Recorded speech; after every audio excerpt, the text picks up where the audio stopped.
ఇవాళకి మనం ఒక చిన్న ప్రశ్న.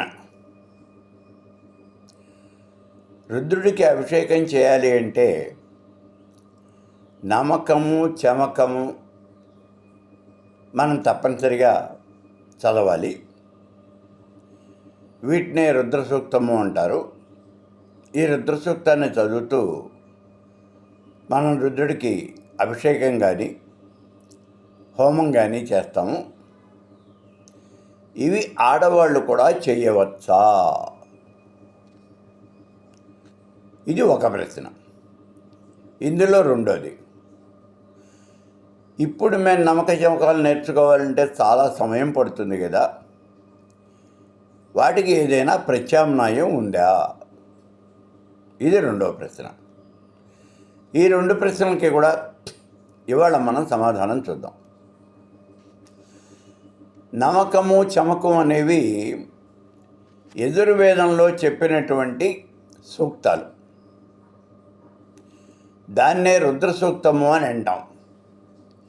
ఇదే రుద్రోపనిషత్తు అని కూడా మనం చెప్పడం జరుగుతుంది. రుద్ర ఉపనిషత్తు అని. అసలు నమ్మకంలో ఏం చెప్పారు అంటే, రుద్రుడే పరమేశ్వరుడు, ఆయనే పరబ్రహ్మ స్వరూపము, చరాచర జగత్తంతా కూడా నిండి ఉన్నది రుద్రుడే, రుద్రుడే పరమేశ్వర స్వరూపము అనే విషయాన్నే ఈ రుద్రోపనిషత్తు అయినటువంటి నమ్మకము చమకము వీటిల్లో చెప్పడం జరిగింది. నమ్మకం మీద నేను గతంలో మీకు ఉపన్యాసం చెప్పి ఒక సీడీ పెట్టాను. అందులో నమ్మకంలో మొత్తం 169 మంత్రాలు ఉంటాయి అని కూడా చెప్పాను.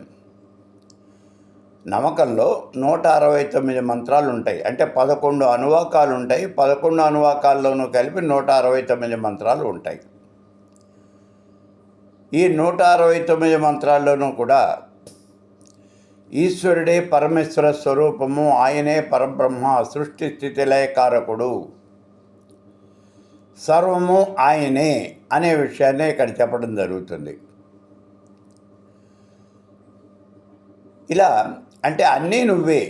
నమ కులాలేభ్య కర్మారే ఏభ్యశ్చ ఊనమో నమో అంటే కులాలుడు నువ్వే, కుమ్మరివాడు నువ్వే, కమ్మరివాడు నువ్వే, వడ్రంగి నువ్వే, రథం నువ్వే, రథం చెక్కేవాడు నువ్వే, రథం నడిపేవాడు నువ్వే, అన్నీ నువ్వేను అనే విషయమే ఇక్కడ చెప్పడం జరుగుతుంది.